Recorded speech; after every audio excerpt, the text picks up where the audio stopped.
Baiklah, Assalamualaikum warahmatullahi wabarakatuh. Waalaikumsalam. Selamat pagi. Terima kasih sudah hadir tepat waktu ya. Pagi-pagi sudah bangun, kemudian datang ke pengadilan. Semoga mendapatkan keberkahan. Saya memperkenalkan diri, saya Antoni SHMH, mediator tersertifikasi Mahkamah Agung. Terima kasih juga sudah menunjuk saya selaku mediator pada perkara ini ya, pada permasalahan ini. Dan sekali lagi saya sampaikan bahwa Bapak dan Ibu saat ini masih suami istri ya, jadi masih belum terpisahkan oleh apapun status perkawinannya. Jadi kalau ada hal-hal yang mungkin berselisih paham dan seterusnya, itu sangat mungkin terjadi. Namun oleh karena itu kita lakukan mediasi guna menghasilkan hal yang baik, hal bermanfaat. Kemungkinan juga insya Allah juga akan menjadi kebarokahan juga. Kemudian saya sampaikan bahwa posisi mediator itu sifatnya netral. Ya, saya nggak kenal dengan ibunya, saya nggak kenal juga zaman bapak, kita belum pernah ketemu.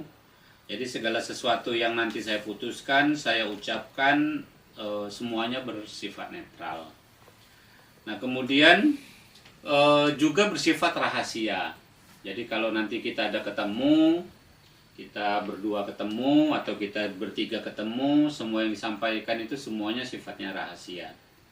Nah kemudian untuk mempersingkat waktu, silahkan memperkenalkan diri dulu aja, dimulai dari penggugat ya, ibunya ya. Iya. Perkenalkan Pak, saya sebagai penggugat, nama saya Vidya. Oke, dari bapaknya. Perkenalkan Pak, nama saya Zaki, selaku istri dari Ibu Vidya sebagai tergugat. Oh, sebagai suami. Sebagai suami. Iya. Baiklah, sebelum kita mulai proses mediasi ini, kita harus membuat aturan yang kita sepakatin dan kita tidak boleh keluar aturan itu. Gunanya apa? Gunanya agar proses mediasi ini bisa berjalan dengan baik ya. Ya mungkin ada beberapa hal yang bisa saya usulkan.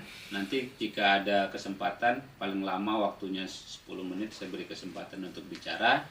Saat pihak pertama, siapa ibu, bapak nanti berbicara, nggak boleh dipotong ya, baik bapaknya maupun ibunya. Juga pada saat ingin bicara, kalau memang belum diizinkan sama moderator, jangan bicara Pak, karena nanti akan terjadi debat kusir Pak, ya kan? Nanti justru berantem, ingin baikan, justru malah terjadi hal-hal yang mungkin akhirnya tidak kita inginkan bersama. Kemudian jika ingin keluar ruangan, izin Pak. Kemudian Pak Zaki suka ngerokok nih kelihatan. Oh, iya. Udah asem nih. Iya benar. Iya kan? Baru setengah jam udah asem mulutnya nih kayaknya nih. Iya. Kemudian karena ini bulan puasa, kami tidak menyediakan minum ya Pak Zaki ya. Baik Pak. Insya Allah puasakan semua ya. Puasa Pak. Ya, kemudian nggak boleh bawa senjata tajam. Kemudian tidak boleh berkata kasar ya kepada ini, karena masih suami istri, nggak boleh berkata kasar. Ada yang lain ditambahkan? Dari saya cukup Pak. Cukup, ya baik kalau cukup, penggugat ibunya bisa diceritakan kronologi sedikit ya, gimana hingga ibu mendaftarkan gugatannya ke Pengadilan Agama Jakarta Pusat ini. Baik Pak, izin saya menjelaskan ya Pak. Iya silakan. Saya sudah menikah dengan suami saya selama 4 tahun. Sampai saat ini saya belum dikaruniai anak. Dan kami punya usaha Pak. Dalam 1 tahun terakhir kemarin, bisnis kami mengalami kebangkrutan. Dan semenjak kami bangkrut, suami saya jadi sering keluar malam, sering mabuk-mabukan, jadi dekat dengan dunia malam, sering melakukan kekerasan kepada saya. Dan sudah beberapa bulan ini saya sudah tinggal di rumah orang tua saya. saya ceritakan semua kepada orang tua saya, lalu saya dan orang tua sudah coba untuk menasehati, tapi tidak ada perubahan apapun. Saya sudah coba untuk pertahankan, tapi tidak ada hasilnya, tidak berubah juga. Jadinya saya dibantu orang tua saya dan diantarkan lah pada sama orang tua saya. Jadinya saya menggugat suami saya ke pengadilan agama. Baik. Dari tergugat ada yang disampaikan menanggapin yang disampaikan oleh. Baik, terima kasih Bapak. Iya. Jadi kalau menurut saya gini Pak, apa yang disampaikan istri saya memang sudah benar, tapi ada beberapa hal yang tidak disampaikan oleh istri saya Pak. Jadi di awal pernikahan kami, benar kami sudah menikah selama 4 tahun, dan sampai sekarang kita berdua belum dikaruniai anak. Di tahun kedua pernikahan saya, bisnis saya mulai down Pak, karena pandemi bisnis saya turun. Dari situ saya melihat ada perubahan yang terjadi pada istri saya. Saya sebenarnya nggak mau suzon, saya nggak mau berburuk sangka dengan istri saya, tapi nyatanya hal-hal yang kayak gini terjadi Pak pada saya. Sampai saya ada di titik saya pulang dari kerjaan saya biasanya kan ya sebagaimana suami istri berhubungan gitu, kita bercumbu gitu sebagaimana di awal-awal pernikahan. Istri saya menolak tanpa alasan gitu Pak. Padahal ya tidak ada alasan lain gitu kecuali memang istri saya sedang mens atau apa, tapi ini enggak Pak. Dan saya ngerasa mulai dari situ pernikahan saya mulai terasa hambar, sudah tidak ada lagi support yang biasanya diberikan oleh istri saya seperti dulu gitu.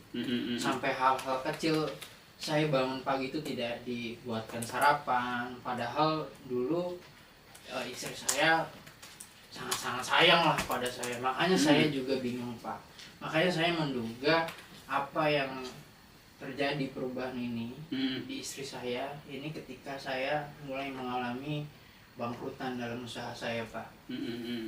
Dan kalau apa yang tadi istri saya jelaskan, kalau bahwa saya sering pulang malam, lalu saya pulang dalam kondisi mabuk, jujur saja pas dari sebelum menikah, dari awal kita berkenalan sampai akhirnya menikah, istri saya sudah mengetahui bahwa memang bahkan kita berdua sering minum dulu gitu loh. Tapi saya juga nggak tahu kenapa akhirnya ini dijadiin alasan oleh istri saya. Dan saya sebenarnya bisa pastikan Pak, kalau untuk melakukan kekerasan saya tidak melakukan kekerasan. Tapi kalau untuk minum dan pulang malam memang benar gitu loh. Tapi ya balik lagi ke situ Pak. Saya ngerasa pernikahan saya udah mulai hambar aja Pak. Saya udah nggak dapetin apa yang seharusnya istri saya kasih ke saya. Dari saya mungkin segitu dulu Pak. Iya, terima kasih ya sudah memberikan penjelasan masing-masing. Tapi Kak, apa Bapak nggak ada pada kesempatan ini minta maaf ke istrinya karena yang menurut istrinya pernah berlaku kasar, kemudian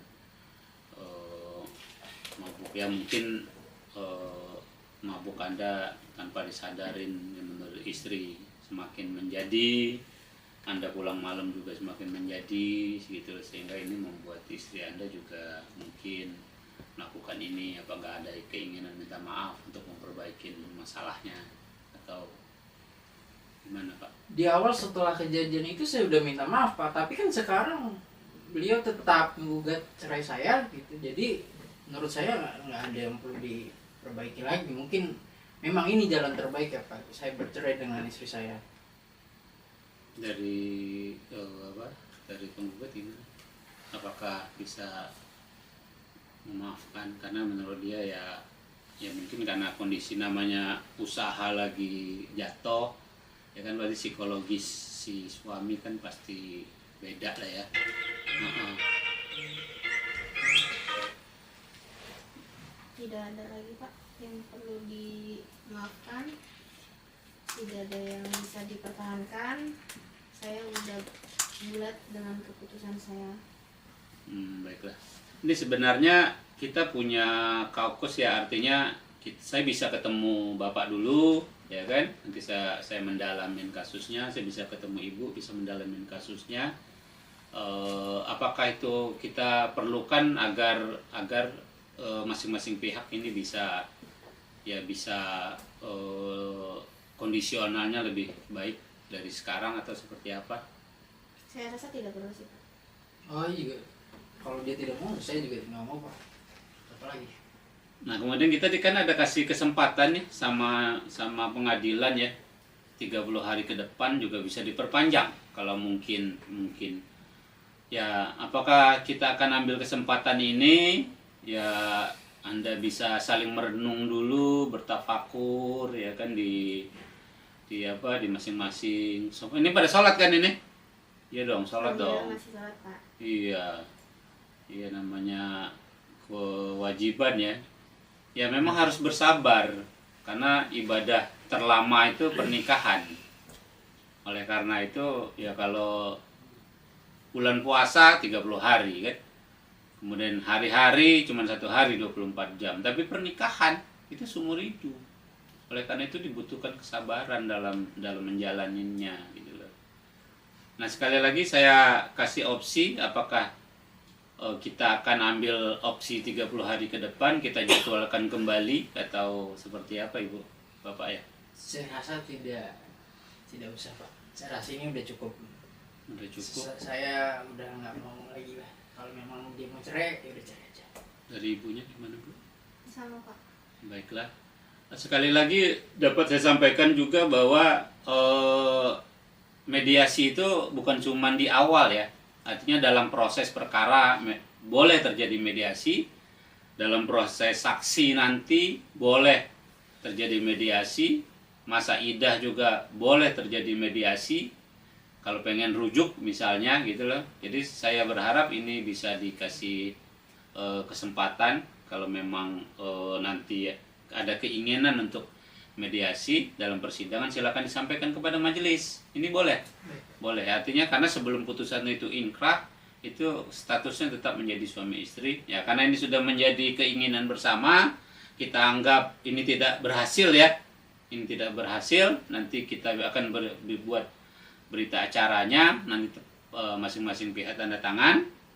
Kemudian saya akan laporkan kepada majelis, nanti akan dipanggil lagi oleh kepanitraan kapan sidang selanjutnya. Baiklah ya, ini maksimal yang bisa saya sampaikan. Ya kalau ada kebaikan itu semata-mata dari Allah, kalau ada hal yang salah itu dari saya manusia yang tidak pernah hilaf dari dosa. Sekali lagi saya minta maaf, terima kasih. Ya saya ucapkan terima kasih. Ya, baiklah, makasih Pak.